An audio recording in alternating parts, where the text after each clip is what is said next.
à tous, je suis Henri du Moulin de la Presse. Merci de me retrouver dans notre émission Être à la page. Cette semaine, je vais vous parler de ce livre, La prière aux étoiles. Et qui est l'auteur de La prière aux étoiles? Monsieur Marcel Pagnol. Alors s'il y a bien un auteur français qui a su faire partie de la culture commune de l'ensemble des Français, ceux de Provence, mais ceux de Bretagne, ceux de Paris, du nord, de l'est de la France, c'est bien Marcel Pagnol. C'est notre culture commune à nous les Français. Alors celui-là, vous me direz, mais qu'est-ce que c'est que cette prière aux étoiles dont je n'ai jamais entendu parler? Et effectivement, vous n'en avez pas entendu parler, et je vais vous expliquer pourquoi. Nous sommes à l'entre-deux-guerres. Marcel Pagnol est alors connu pour son action plutôt dans les théâtres.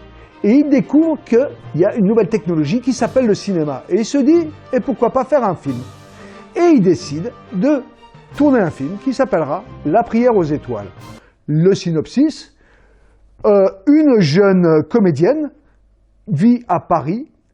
Elle est l'amoureuse d'un richissime homme et elle tourne régulièrement dans des films. Et un jour, elle prend conscience que l'ensemble des films dans lesquels elle a tourné, en fait, était financé, purement et simplement, par son amant. Et que donc, quelque part, il achetait son talent. Et là, du coup, elle se dit, mais non, moi je ne veux pas être entretenue comme ça, et je ne l'épouserai pas contre ce que je pensais jusqu'à présent. Et elle fait un soir une prière aux étoiles de recommencer sa vie ailleurs, et là, elle va rencontrer un jeune homme qui vient du sud de la France. Et l'histoire va commencer.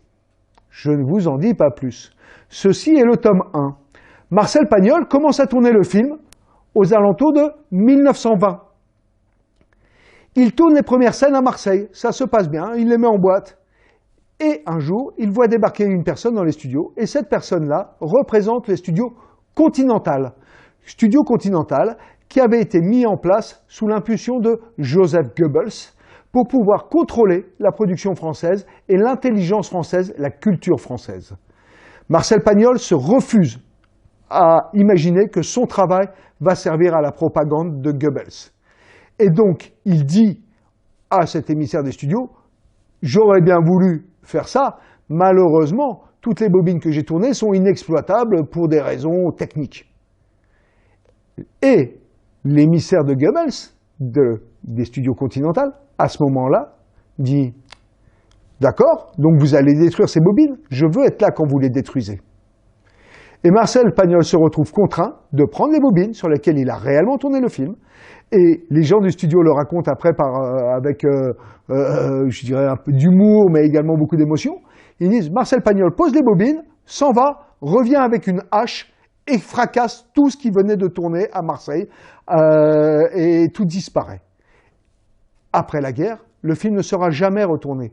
Après la guerre, Marcel Pagnol tournera un autre film. Un petit film dont vous avez peut-être entendu parler, Manon des Sources.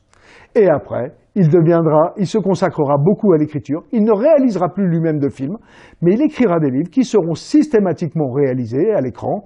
Et voilà. Donc, ceci, en fait, tel que c'est dit sur la jaquette, le film perdu de Marcel Pagnol, enfin réalisé, 3 petits points, en BD. Parce que vous ne le trouverez jamais.